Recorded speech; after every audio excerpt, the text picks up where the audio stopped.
Hi, I'm Carl Weber. Welcome to Video Aided Instructions English Grammar Series. This is the Parallel Structure program. Now, I know this program deals with English, but let's begin with a little bit of math. Do you know what parallel lines are? They're lines that run in the same direction. Railroad tracks are parallel lines. So are the two side rails of a ladder. Now, in geometry, parallel lines are used to make squares and rectangles. In English grammar, we don't use parallel lines, but we do use parallel words and groups of words when constructing sentences. Parallelism refers to using words and groups of words that run in the same direction. In other words, words, phrases, and clauses that have the same grammatical form. As you'll learn in this program, some kinds of sentences require parallelism.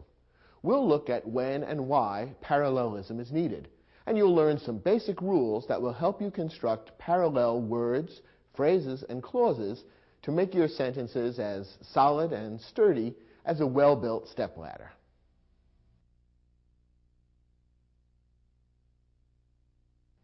The basic principle of parallelism is fairly simple. Here it is in a nutshell. Parts of a sentence that have similar meanings should be written in grammatically similar forms. Now, this principle is simple, but the specific applications of the principle are varied and somewhat complex. In the rest of this program, we will look at some more specific rules that grow out of this basic principle, and we'll look at many examples of sentences that require parallelism and look at exactly what this requirement means. Here's our first specific rule that will help you apply the principle of parallelism. When listing two or more things, qualities, or actions, describe them in parallel grammatical forms. One of the most common types of sentences that requires parallelism is one that contains a list. Very often when we're writing English, we have a need to list 3, 4, or 5 things in a particular sentence. And since all these items are on the same list, that means that they naturally have similar meanings. Since they have similar meanings and are being listed together, they should be written in grammatically similar forms. In other words, the same grammatical shape ought to be applied to each of the items in the list.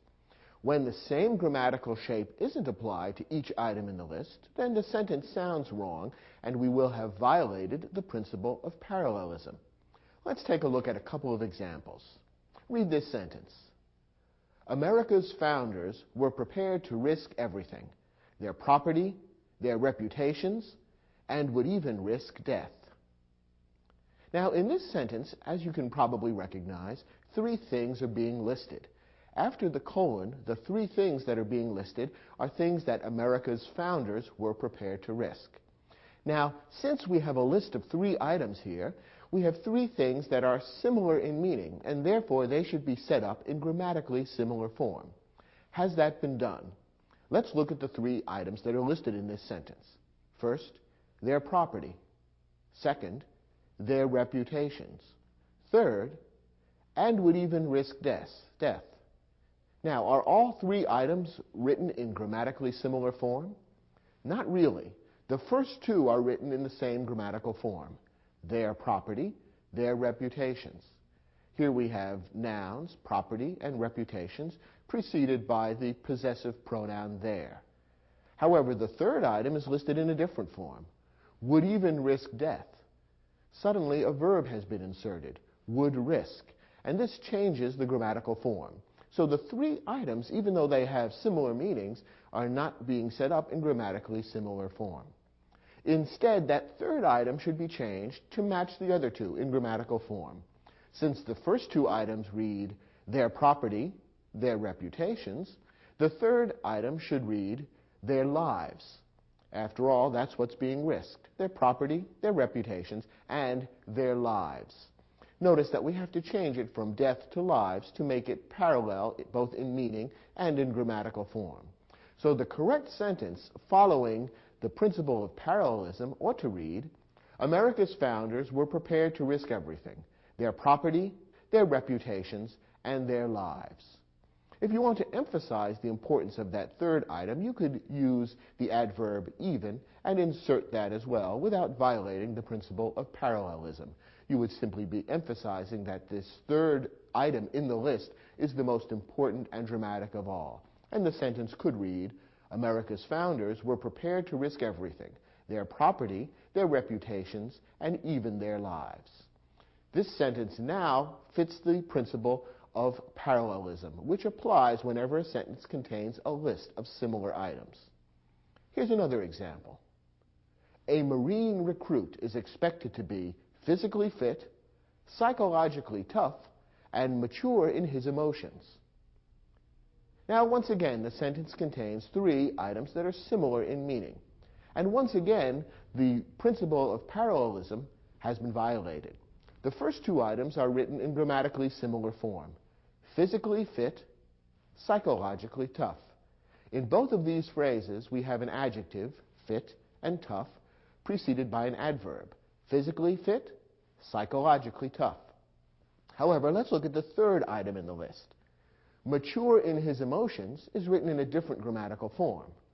We do have the adjective mature, which describes what a Marine recruit is expected to be, but rather than being preceded by an adverb, like physically or psychologically, instead the adjective mature is being followed by the prepositional phrase in his emotions. Therefore, this third item in the list sounds different from the other two. It isn't set up in the same grammatical form. So once again, the principle of parallelism has been violated. We need to make a change to correct this sentence. How could you do it? Well, there's actually more than one way to correct it. Probably the easiest way to correct the sentence is to change the third item in the list so that it matches the other two. We could therefore rewrite that third item so that it contains an adjective preceded by an adverb. Now, if we want to do that, what would be the proper adverb to precede the word mature? Since the meaning of the sentence refers to mature in his emotions, it makes sense that the proper adverb to use would be emotionally. And the sentence would then read, a Marine recruit is expected to be physically fit, psychologically tough, and emotionally mature. Now the sentence fits the principle of parallelism. All three items that are being listed are set up in grammatically similar form. Now, in this case, we changed the third item to make it match the other two. We could also change the first two items to make it match the third if we wanted to. But then the sentence would contain longer phrases and would be a little less concise, and therefore wouldn't read quite as well. We could do that, however, if we want. The sentence could then read, a Marine recruit is expected to be fit in his physique, tough in his psychology, and mature in his emotions. I think you can see the sentence is a little less effective that way. It's more concise and therefore more effective to use the adverb-adjective form in all three items in the list. Either way is grammatically correct, however, because either way we would be following the principle of parallelism, which says that when items are being listed, we need to set them up in grammatically similar form. Here's another rule that will help you apply the principle of parallelism. Use parallelism to link related ideas and emphasize the relationships among them. Very often when we write English sentences, we are including two or more ideas in the same sentence that have some close relationship to one another. Sometimes those ideas help to prove or demonstrate the same point.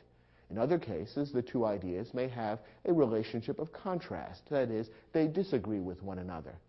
In either case, it's desirable to follow the principle of parallelism, that is, to show and emphasize the relationship between the ideas by setting them up in grammatically parallel form. When you do this, your sentences read well, and the relationship between the ideas is very clear.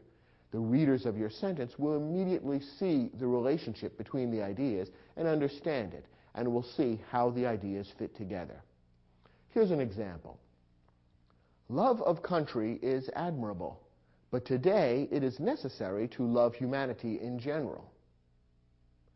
Now, this sentence is not grammatically wrong. That is, it doesn't contain an out-and-out error. However, it does violate the principle of parallelism, and therefore it's not as well written as it ought to be.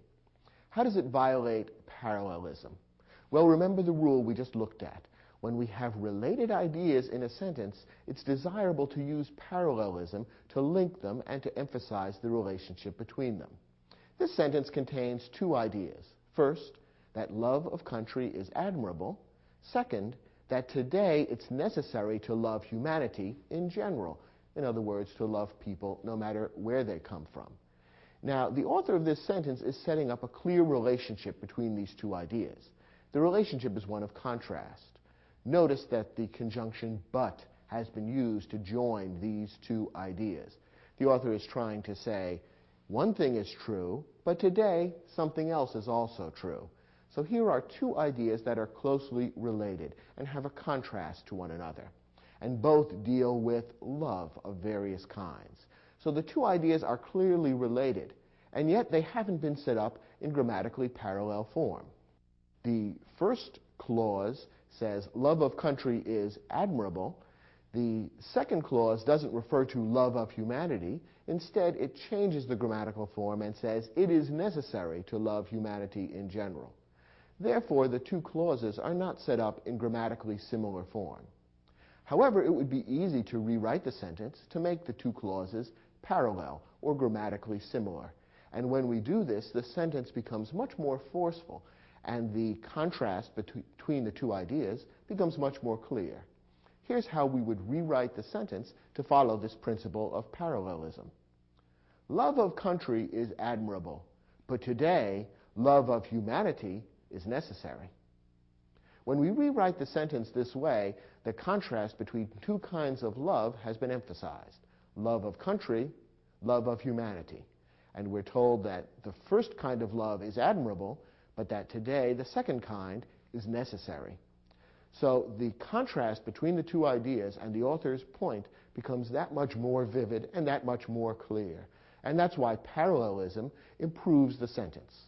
So remember the rule. When related ideas appear in your sentence, try to follow the principle of parallelism in order to link those ideas and emphasize how they're related to one another.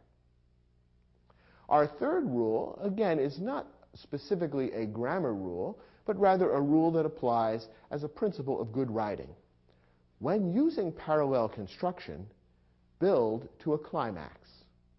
What does this mean? Well, as we've seen, parallelism is used to link ideas, and it's often used in particular when ideas are being listed, when 2, 3, 4, or more items are being presented in sequence. Now, the basic rule of good writing is that when you're presenting a number of ideas in a sequence, it's best to end with the most interesting, most important, or most dramatic item. If instead you end with an item which is less important, less interesting, or less dramatic than the preceding items, suddenly your sentence will sound a little funny. The idea that you're trying to get across will come a little flat, and the reader may even be distracted by the fact that there's been a sudden fall off. Rather than a steady climb in emotion, we have a climb and then a sudden decline, which is very distracting. It can be used for comic effect, but not when you're trying to write a serious sentence. Here's an example of a sentence that violates this rule of building to a climax. Visitors to America's heartland fall in love with the fields of waving grain, the endless skies, and the giant hamburgers. Now, if the author of this sentence was trying to write a humorous essay or make a funny remark, it might work, because the third item in this list, the giant hamburgers, sounds much less grand and exalted and serious than the first two, the fields of waving grain and the endless skies. Rather than building to a climax, this sentence gradually builds and then suddenly falls flat on its face, with the rather comic image of giant hamburgers being thrown in alongside the grandeur of American landscapes. So the author of this sentence has not built to a climax, but instead has fallen down at the last moment, and therefore the sentence sounds rather funny. Now, if you're trying to write humor, then by all means use this technique, because it does create a comic effect. But when you're trying to write a serious sentence, remember this rule. Build to a climax and make the items in your list get gradually more important, more impressive, and more dramatic. And that way you will leave the reader with the most emphatic item and therefore have the greatest effect on the reader's feelings. Let's try now an exercise that will enable you to test your understanding of the basic rules that we've looked at in this lesson. Turn to your study guide, try your hand at the sample sentences that are given there, and when you're finished, come back to this program, and we'll take a look at those questions together.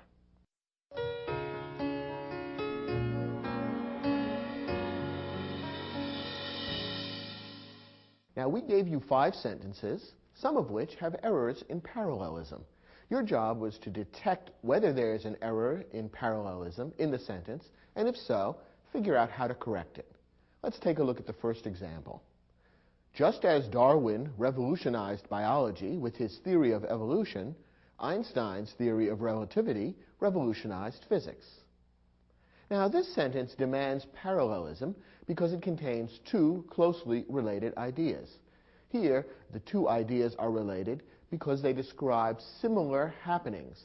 The first clause, the first half of the sentence, talks about Darwin revolutionizing biology with his theory of evolution, and in the same way we are told Einstein's theory of relativity revolutionized physics. So in both clauses, similar revolutionary happenings in a particular branch of science are being described. So we have closely related ideas which ought to be described in grammatically similar form. Now, has that been done in the sentence the way it's written? The answer is no. The principle of parallelism has been violated. Look at the difference between the 2 clauses. The first clause says, Darwin revolutionized biology with his theory of evolution. The clause begins with the name of the scientist, Darwin, and it ends with the prepositional phrase, with his theory of evolution. The second clause is not set up in the same way. It doesn't begin with Einstein. Instead, it refers to Einstein's theory of relativity, and the clause does not end with a prepositional phrase.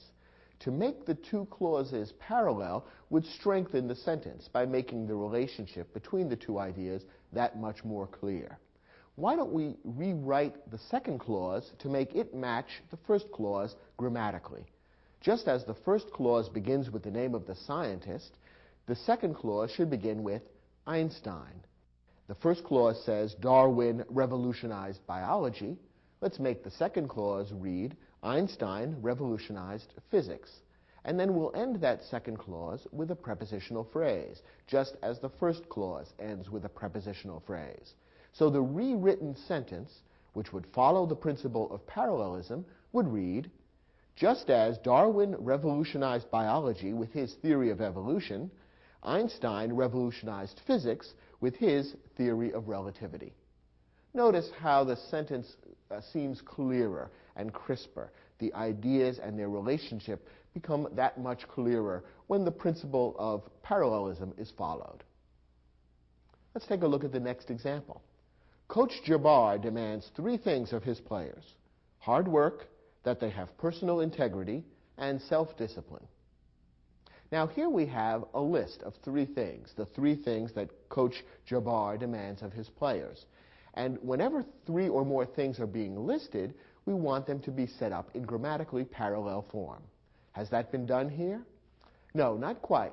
The first and third items in the list look similar grammatically. Hard work, self-discipline. Here we have nouns preceded by an adjective. Hard work, self-discipline. Self-discipline is a hyphenated word, but in effect it's the same form, an adjective preceding a noun. However, the second item in the list is not set up in the same way. Instead, it's a clause, that they have personal integrity.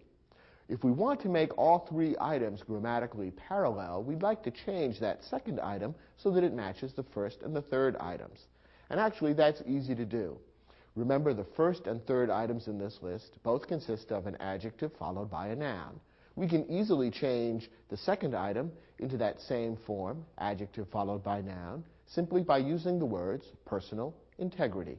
So the corrected sentence would read, Coach Jabbar demands 3 things of his players: hard work, personal integrity, and self-discipline.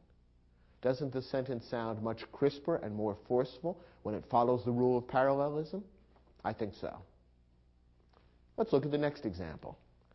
Thrilled by the discovery of gold at Sutter's Mill, thousands of prospectors rushed to California, traveling by boat, by covered wagon, and walking. Once again, we have a list of 3 items in this sentence. And since all 3 have similar meanings, all 3 should be set up in grammatically parallel form. But once again, the rule has been violated, which means once again we'll have to make a change to correct the sentence. The 3 items that are listed are the 3 ways that prospectors traveled to California at the very end of the sentence: by boat, by covered wagon, and walking. Now, the first 2 items are in similar grammatical form.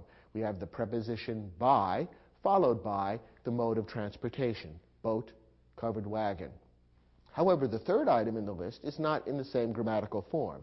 Rather than beginning with a preposition, followed by the mode of transportation, instead we have what's called a gerund, an ing form of the word, walking. That's not the same grammatically, and therefore it doesn't seem to fit with the other 2. Parallelism has been violated. What could we do to change that 3rd item so that it's as similar as possible to the other 2, so that it begins with the preposition followed by the mode of transportation? Could we say by walking? Yes, but that doesn't sound quite right.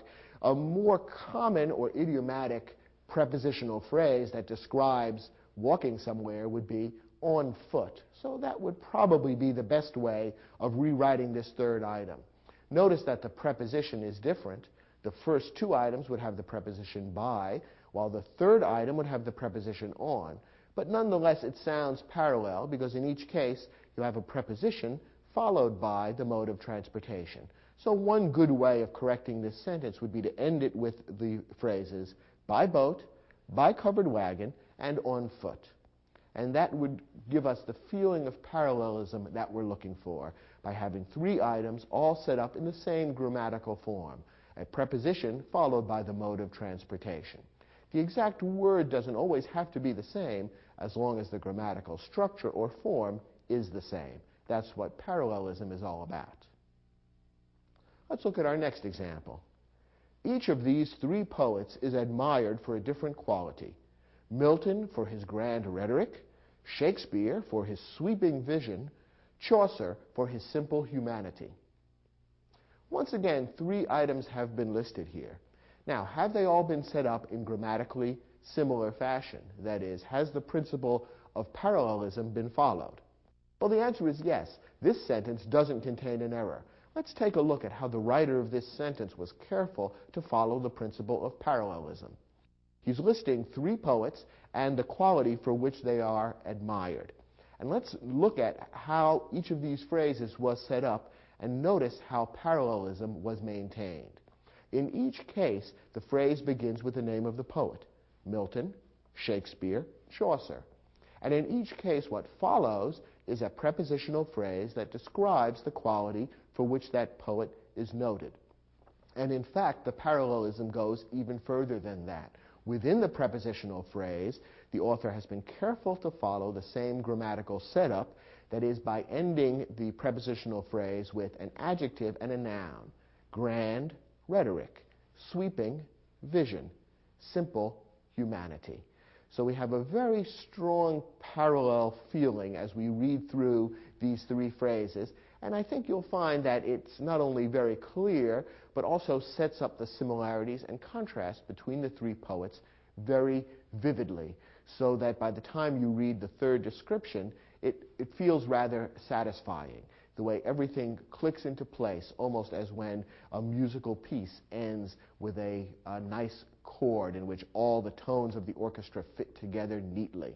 The sentence reads clearly and vividly because parallelism has been followed so effectively. So this is the sentence in our exercise that doesn't need any correction. It's perfectly correct as written because the author has been very careful about parallel structure. One more example. I agree with Hung Wei's political views, but his way of expressing them is something I don't agree with. Now, this sentence is not really bad, but it is less effective than it could be because it violates the principle of parallelism. Let's take a look at how it could be improved. Here we have two related ideas. They're related by contrast. The first idea differs from the second idea. In the first idea, the author is describing something that he agrees with about Hung Wei, namely his political views. The second clause is describing something the author doesn't agree with, namely the way Hung Wei expresses them. So we have two ideas that are in contrast to one another. The author agrees with one, disagrees with the other. Now, the relationship between the ideas and the contrast between them would become much clearer if parallel structure would be used. And again, it's easy to revise the sentence to make that the case.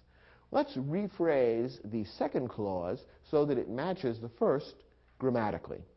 The first clause says, I agree with Hung Wei's political views. How would we begin the second clause to make it as similar as possible grammatically? Well, the first clause begins, I agree. Why not begin the second clause with, I disagree? Then the rest of the clause is easy to write. The revised sentence could simply read, I agree with Hung Wei's political views, but I disagree with the way he expresses them. Notice that the sentence is a little more crisp, a little more concise, and the contrast between the two clauses is a little clearer when parallelism has been used. This sentence is a good example of how parallelism goes beyond the strict question of grammatical correctness or incorrectness and also gets into the realm of writing effective and powerful sentences that convey your ideas clearly and vividly. If you get good at parallelism, you'll find that your writing will improve and people will be more impressed with your ideas because they'll come across that much more crisply.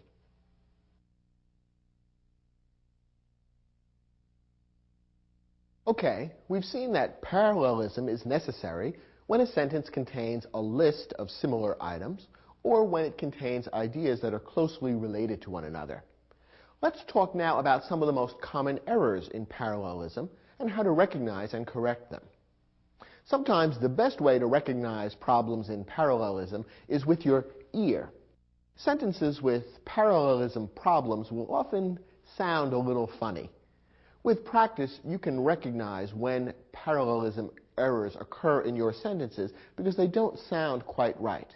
Here are some specific examples of what to watch out for. First, avoid mixing words, phrases, and clauses. If you begin a list or a group of related ideas with words, you need to continue them with words. If you begin with phrases, they should all be phrases. If you begin with clauses, then they should all be clauses. Problems arise when writers switch between words and phrases or between phrases and clauses. Let's look at this example and you'll see what I mean. The films of Stanley Kubrick are visually striking, intellectually challenging, and with a strong satiric content. Here again we have a list of 3 qualities that characterize the films of Stanley Kubrick: visually striking, intellectually challenging, and with a strong satiric content. Now perhaps your ear can tell you that this sentence hasn't been constructed with parallel structure. The 3 items in the latter part of the sentence aren't set up in similar or parallel grammatical form. The first is a phrase, visually striking, that consists of an adjective, striking, preceded by an adverb, visually. The second item is similar, intellectually challenging. Once again, we have an adjective, challenging, preceded by an adverb, intellectually. However, the third item is not a similar 2-word phrase. Instead, it's a prepositional phrase beginning with the preposition with and ending with the words a strong satiric content. So we have a noun, content, preceded by 2 adjectives, strong and satiric. Therefore, we have a 2-word phrase, and then a prepositional phrase. We violated parallel structure by mixing words, phrases, and clauses incorrectly. To correct this sentence, we would want to change the third item in the list and make it match the other 2 by making it a simple 2-word phrase consisting of an adjective preceded by an adverb. There are probably a couple of different ways of conveying the same idea, and following parallel structure, but here's one way the sentence could read. The films of Stanley Kubrick are visually striking, intellectually challenging, and strongly satiric. Now we have parallel structure because the same kind of two-word phrase has been repeated in each of the three items. Here's another example. The scholarship committee selected Mai Ling because of her academic record, and she is an outstanding athlete. Now here we don't have a list, but we do have two closely related ideas. That is, two reasons the scholarship committee selected Mai Ling. The first reason is her academic record. And here we have a short phrase consisting of the possessive pronoun her, the adjective academic, and the noun record. However, the second item, which is similar, the second idea, which is the other reason why the scholarship committee selected her, is a clause. She is an outstanding athlete. Remember, a clause contains a subject and a verb, and here we have the subject she and the verb is. So we have a phrase matched with a clause, and the two just don't match. They aren't parallel to one another. Once again, we'll need to rewrite one of these.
Let's check and see if it is.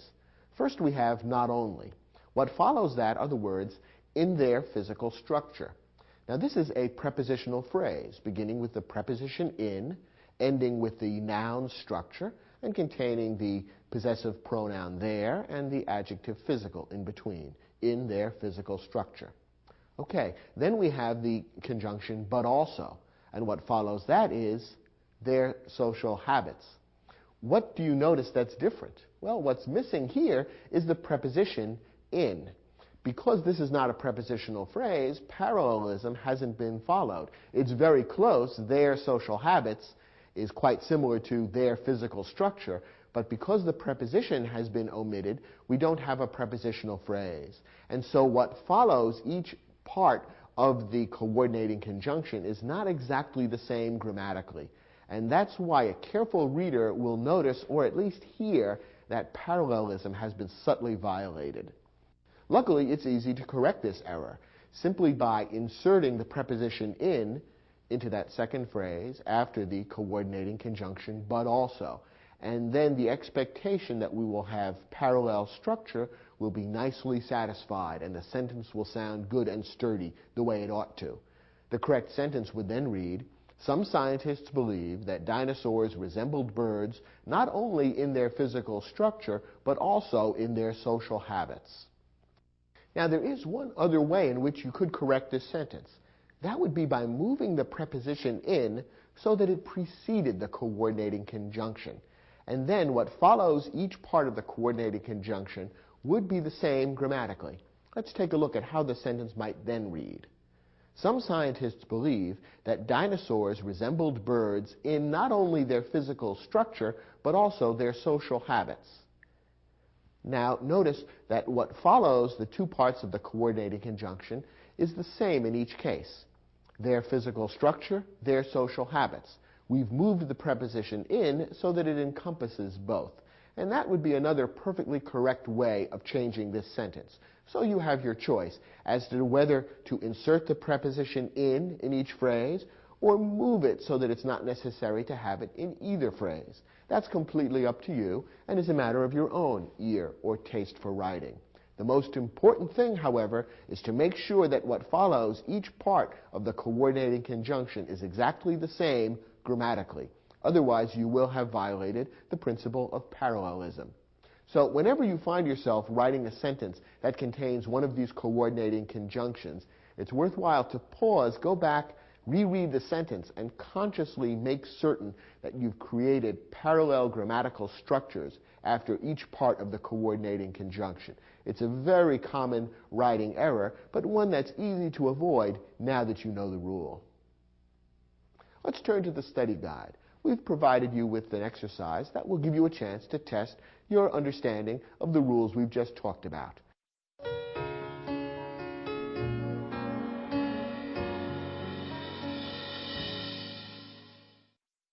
Our first sentence contains a list of 3 activities that were done on a vacation, but you'll notice that the principle of parallelism has been violated. Let's see how we could correct this sentence.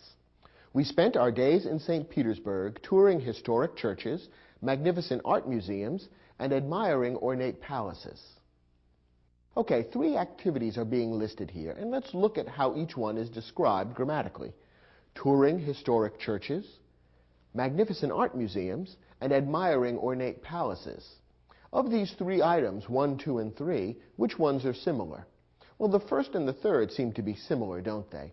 In each case, the phrase begins with a gerund form of a verb, touring and admiring, followed by the things that were toured and admired, the historic churches, the ornate palaces. The second item, however, is in a different grammatical form. Here we have magnificent art museums, describing what was visited, but with no gerund form verb preceding it. We have a couple of different ways that we could correct this sentence.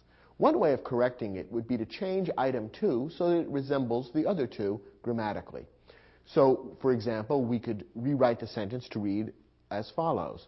We spent our days in St. Petersburg touring historic churches, visiting magnificent art museums, and admiring ornate palaces. That would be one perfectly good way of correcting the sentence. Another way of correcting it would be to eliminate the ing, the gerund form of the verb, from our third item. And what would then happen, you'll notice, is that the ing gerund verb from the first item would apply to all three. All three items would then be parallel, but in a different form. The sentence could then read as follows, and listen closely and hear how the parallelism works. We spent our days in St. Petersburg touring historic churches, magnificent art museums, and ornate palaces. Now the ing verb touring applies to all three things, and what follows touring are three parallel phrases describing three places that were toured, which is also a perfectly correct way of making the sentence parallel. So notice that the principle of parallelism doesn't tell you exactly how you must write a sentence. Often there's more than one way of following the principle. It's up to you which path you choose. Either of the two possible corrections would be perfectly all right, and you should consider yourself correct if you wrote the sentence in either of those ways.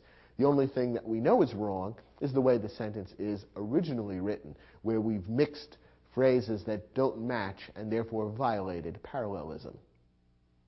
Here's our next example. The doctors moved quickly to wash the wound, disinfect it, and applying a sterile dressing. Do you recognize the rule that we violated here? Remember our rule not to mix gerunds and infinitives. Here we have three different actions being described: the washing, the disinfecting, and the applying of a sterile dressing. The third one, applying, is being described with a gerund, the ing verb. But the other two are described with the base or infinitive form of the verb. The easiest way to correct this is to make all three into infinitives, and the sentence would then correctly read, the doctors moved quickly to wash the wound, disinfect it, and apply a sterile dressing. That way, all three actions are described using the infinitive form of the verb, and parallelism has been maintained. Let's look at the next sentence. The hardwood floors in the old house were stripped, sanded, stained, and sealed with varnish. Does this sentence sound all right to you? Actually, it is perfectly correct. Parallelism has been maintained here. The list of actions that are being described as things that were done to the hardwood floors in the house, all those actions are being described using the same form of verb: stripped, sanded, stained, and sealed. The last item, we've added the prepositional phrase with varnish, which is necessary to complete the meaning. But the feeling of parallelism is not lost. So this sentence is perfectly correct. This is one that doesn't need any changing in order to create that feeling of parallelism. Next example. In 1968, the Democratic Convention was held in Chicago, and the Republicans held their convention in Miami. Now, what's wrong with this sentence? Well, the problem is a subtle one. Here we have two actions being described that are quite similar or parallel, related to one another. However, the first one is described using a passive verb, and the second one using an active verb. Notice the first clause, the Democratic Convention was held in Chicago. Here we have the subject of the action, of the verb, the Democratic Convention, passively receiving the action of being held. However, the similar action described in the second clause is described using the active verb. Here, the subject of the verb, Republicans, is actively conducting the action or performing the action of holding the convention. So to correct this sentence, we could go either way. We could make both verbs passive or both active. If we made them both passive, then the sentence would read, in 1968, the Democratic Convention was held in Chicago, and the Republican Convention was held in Miami. Or we could make them both active, in which case the sentence would read, in 1968, the Democrats held their convention in Chicago, and the Republicans held their convention in Miami. Either correction would be perfectly okay. It's your choice as to whether to use a passive verb or an active verb. The only real mistake is to mix and match both kinds of verbs in the same sentence. That's when we have a problem with parallelism. And our next example. Either the snowstorm must stop within the next 2 hours, or the town festival will have to be postponed. Here we don't have a parallelism problem. We have a second sentence in this exercise that's perfectly correct. We're using coordinating conjunctions here, either or, and what follows should be as grammatically similar as possible. And what follows in both cases is a clause, and since the two are roughly similar grammatically, the feeling of parallelism is not violated. What follows either is, the snowstorm must stop within the next 2 hours. That's a clause. And what follows or is, the town festival will have to be postponed. Another clause. The two are basically similar in form, and therefore the sentence sounds perfectly parallel. Remember that what follows, the two parts of a coordinating conjunction, must be similar grammatically in order for parallelism to be maintained. This sentence follows that rule, and therefore it's correct. Doesn't need any changing.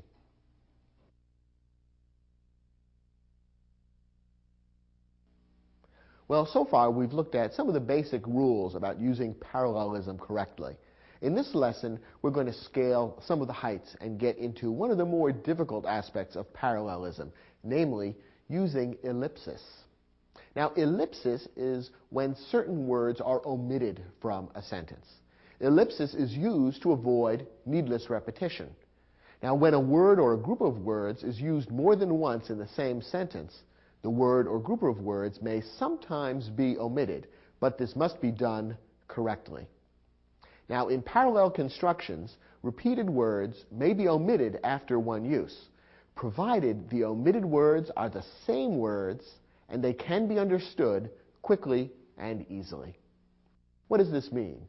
Well, it means that when you're setting up a sentence with parallel constructions, so you have different parts of the sentence set up in the same grammatical form, rather than repeat all the same words each time you use the parallel construction, you may omit them.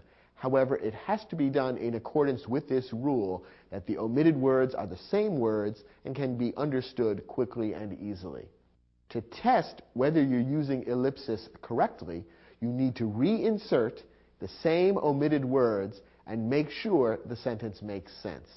If it does, and if the missing words can be understood quickly and easily, then the sentence is okay and you've used ellipsis correctly.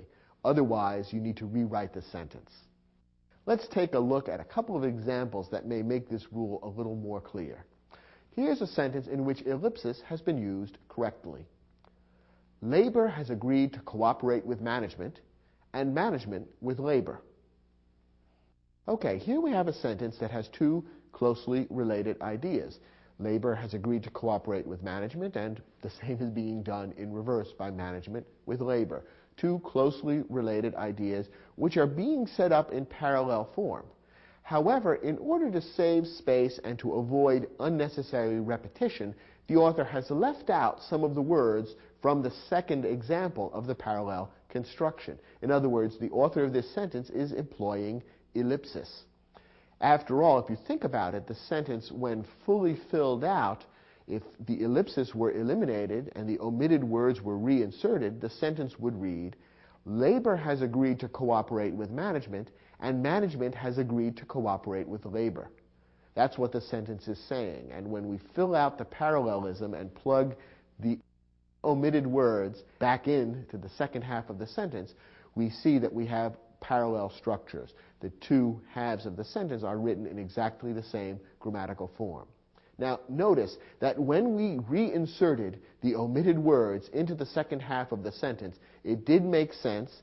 It was grammatically clear and understandable. And I think that when the words are omitted, the sentence can still be understood quickly and easily. Therefore, this sentence passes the test. It is a correct use of ellipsis because when the same omitted words are reinserted into the sentence makes sense. And when they are taken out, it can still be easily and quickly understood. So this is an example of good ellipsis. Labor has agreed to cooperate with management, and management with labor. The omitted words from the second half of the sentence still leave the sentence quite clear, and exactly the same words can be reinserted, and the sentence makes sense. Here's another example of a sentence containing ellipsis. Without pleasure, life is intolerable. Without purpose, meaningless. This sentence has been written to be very pithy, very concise. It's a short kind of philosophical statement. And one of the ways the author has made this sentence pithy and concise is by using ellipsis. He has left out some words from the second half of the sentence. Once again, we have two clauses set up in parallel fashion, but in order to avoid repeating the same words, the author has omitted certain words from the second half of the sentence. Let's test to see if ellipsis has been done correctly here. Remember that our test is to insert exactly the same omitted words and make sure that the sentence makes sense once those words have been inserted. Let's try that and see if the sentence makes sense. Without pleasure, life is intolerable. Without purpose, life is meaningless. The words that were omitted from the second half of the sentence were life is. When we reinsert exactly those same words into the second half of the sentence, it does make sense. And I think the sentence is clear and easy to understand without them. Therefore, once again, this sentence passes the ellipsis test. We've got two parts of the sentence with parallel construction, and the author is using ellipsis to make the sentence that much more pithy, concise, and short. And it's quite effective the way it's been done. And when we apply the test of reinserting the omitted words, the sentence still makes sense, so this is a perfectly correct use of ellipsis. Now, once again, to test ellipsis, you want to mentally complete all the clauses in the sentence and make sure that they're logically and grammatically parallel. If not, you have to revise the sentence to either fix the parallelism or rewrite it to eliminate the use of ellipsis. That is, simply fill in the ideas so that the sentence makes sense. It's very easy to make mistakes with ellipsis, as we'll see in a couple of examples now. Here's a sentence where the author is trying to use ellipsis to avoid repeating words, but when we try to apply the test, we see that it doesn't really work. For generations, fishing boats have and do navigate the waters of Chesapeake Bay. Okay, we understand what the author is trying to say. He's trying to say that fishing boats have navigated the waters of Chesapeake Bay for generations, and they still do that today. So there are two parallel ideas being described here. And they could have been written out in parallel structure clauses. Instead, however, the author is trying to use ellipsis to make the sentence shorter by leaving out the repeated words. However, does he pass the test of correct ellipsis? To test that, we have to plug in the same words that have been omitted and make sure that the sentence makes sense. Now, in the second clause here, we are told fishing boats do navigate the waters of Chesapeake Bay. That's the complete clause. When we try to insert the same words into the first half, suddenly the sentence doesn't really work. For generations, fishing boats have navigate or do have navigate. You see, when you try to insert those words, do navigate, into the first part of the sentence, we see it doesn't really work. The reason being that the same words don't work in the two clauses.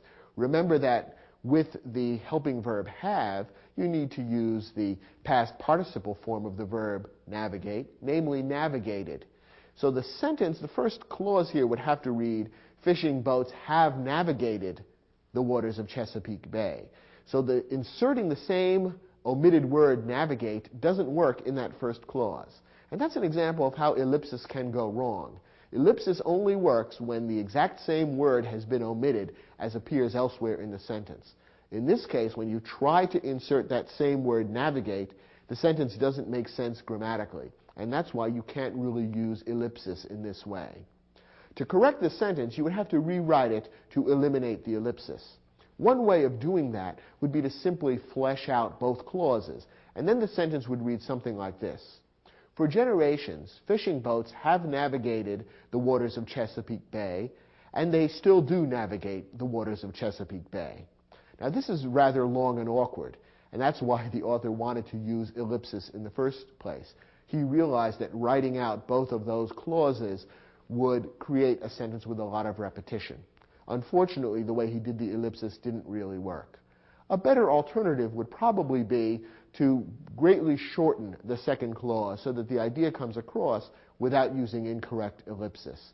So a better way to write this sentence would probably be something like this. For generations, fishing boats have navigated the waters of Chesapeake Bay, and they still do. By changing the sentence altogether so that there's no attempt at ellipsis, but instead we simply have two different verbs being used to describe the past and the present activity in Chesapeake Bay, the sentence is now clear and the incorrect ellipsis has been eliminated. Very often when you've got an ellipsis problem, you simply have to start from scratch, in effect, and retool the sentence altogether to avoid the problem. Here's another example. No true warm water fish could exist in the Arctic, and certainly could not thrive there. Okay, again, two parallel ideas are being described. No true warm water fish could exist in the Arctic, which makes sense because the waters in the Arctic would be cold. And then in our second idea, warm water fish certainly could not thrive there. Okay, so far so good, but the author has tried to use ellipsis in the second clause in order to avoid repeating the words warm water fish. However, here's the problem. When we reinsert those omitted words into the second clause, suddenly it doesn't make sense. Here's why. Remember, the rule is you have to reinsert the exact same words. The sentence would then read, no true warm water fish could exist in the Arctic, and no true warm water fish certainly could not thrive there.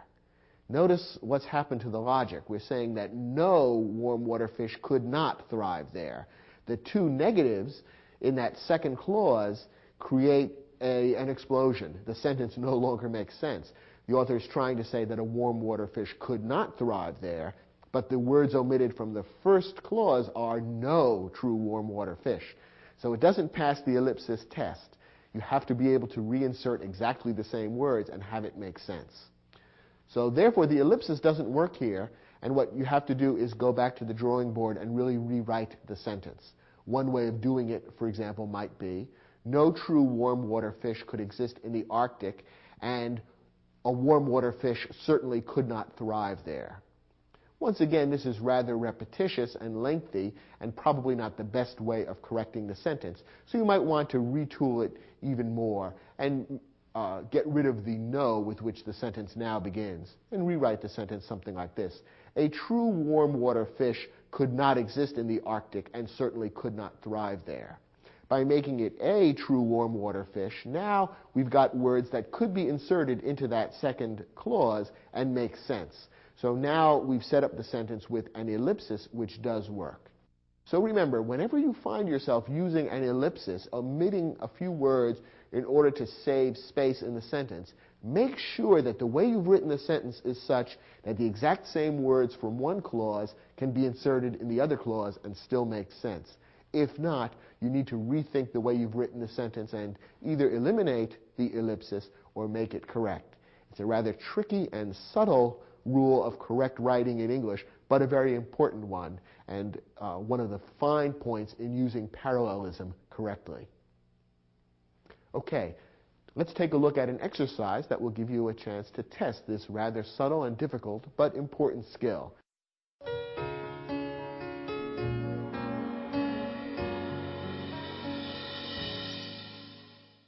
In our first sentence, the author is trying to use a very simple form of ellipsis, and yet he's gotten it wrong, which shows just how tricky ellipsis can be. Let's think about the different ideas the author is trying to convey here. In accordance with the First Amendment to the Constitution, no state has or may enact a law establishing an official state religion. Okay, the author is talking about the First Amendment to the Constitution and is saying that as a result, two things have happened. One is that no state has enacted a law establishing an official state religion, and second, no state may enact such a law. Okay, but rather than repeat the verb enact, the author is trying to use ellipsis to eliminate the first enact, and so he has written, no state has or may enact a law establishing an official state religion.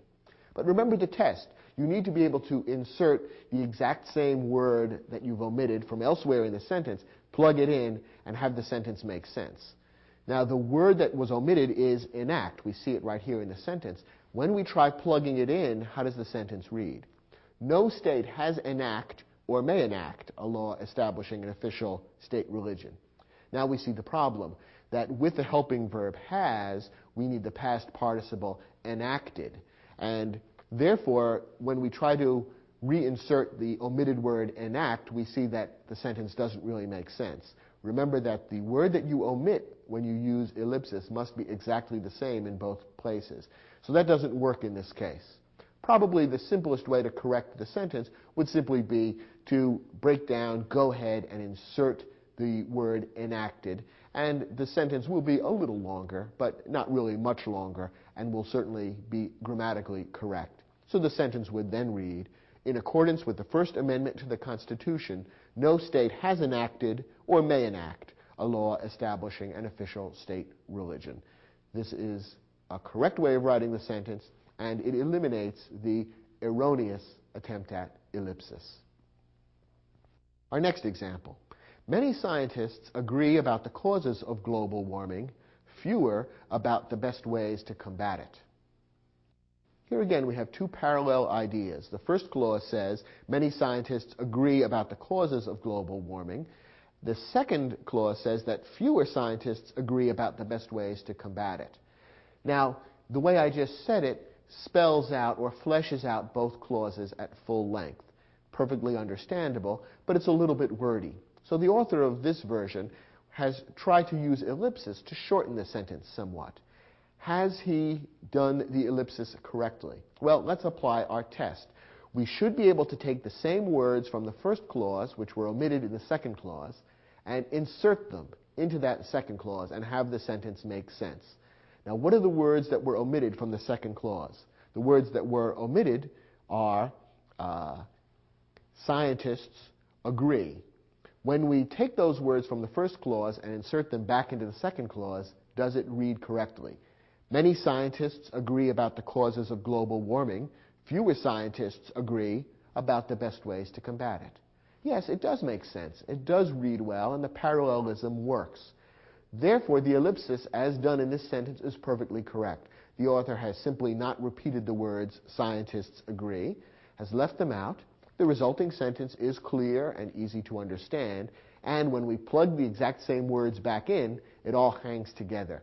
Therefore, it passes the ellipsis test, it's perfectly correct, and this sentence doesn't need any fixing. Next example. Baseball pitcher Cy Young's lifetime record of 511 victories has never been challenged and probably never will. The author is saying two things about Cy Young's record. It has never been challenged and probably never will be challenged. Now, rather than repeat the word challenge, the author is trying to use ellipsis here. But what happens when we try to plug the same verb in? We see that the sentence doesn't really work. Baseball pitcher Cy Young's lifetime record of 511 victories has never been challenged and probably never will been challenged. You can see that doesn't sound right. The second clause here would demand the wording and probably never will be challenged, which is different from been challenged. So since we can't insert exactly the same words into that second part of the sentence, we see that the ellipsis rule has been violated. And therefore, you'd have to correct the sentence by spelling out that complete verb and make the sentence read, baseball pitcher Cy Young's lifetime record of 511 victories has never been challenged and probably never will be challenged. There's no way around it. You can't use ellipsis here because you can't omit exactly the same words. Instead, they are different words and they have to be spelled out. Next example. As global trade increased, manufactured goods began to flow from north to south, raw materials from south to north. Once again, two closely related ideas talking about the flows of global trade. Now, certain words were omitted from the second clause just to save space and avoid needless repetition. The first clause says, manufactured goods began to flow from north to south. Those words began to flow are omitted from the second clause. When we insert those exact same words in the second clause, does it make sense? Raw materials began to flow from south to north. Yes, it does. So this passes the ellipsis rule. When you insert the omitted words, the sentence still makes sense and reads properly, and when they're omitted, the thing is clear and easy to understand. So once again, this is a sentence that has used ellipsis correctly and doesn't need any fixing. And our last example. The main legal barrier to an improved school system has been eliminated and the economic obstacles reduced. Let's use the same test. From the second clause here, the author has left out a couple of words, hoping to save space and make the sentence sound less repetitious. When we pick up the exact same words from the previous clause and insert them in the second clause, does it sound right? Does it make sense? Here's how it would then read. The main legal barrier to an improved school system has been eliminated and the economic obstacles has been reduced. Okay, when we reinsert the helping verbs has been, which were left out or omitted from the second clause, we see that they don't quite work. The reason is that the subject of the first clause, barrier, is singular, but the subject of the second clause, obstacles, is plural, and therefore the helping verb has been doesn't work. We have to use have been instead. Therefore, we can't use ellipsis here because the exact same words can't be reinserted and make a correct sentence. Instead, this sentence has to be fixed by spelling out that second verb and therefore making the sentence a little less concise but more correct grammatically. The sentence would then read, the main legal barrier to an improved school system has been eliminated and the economic obstacles have been reduced. So this is a sentence where ellipsis isn't really practical because we simply need different verbs to make the two clauses correct.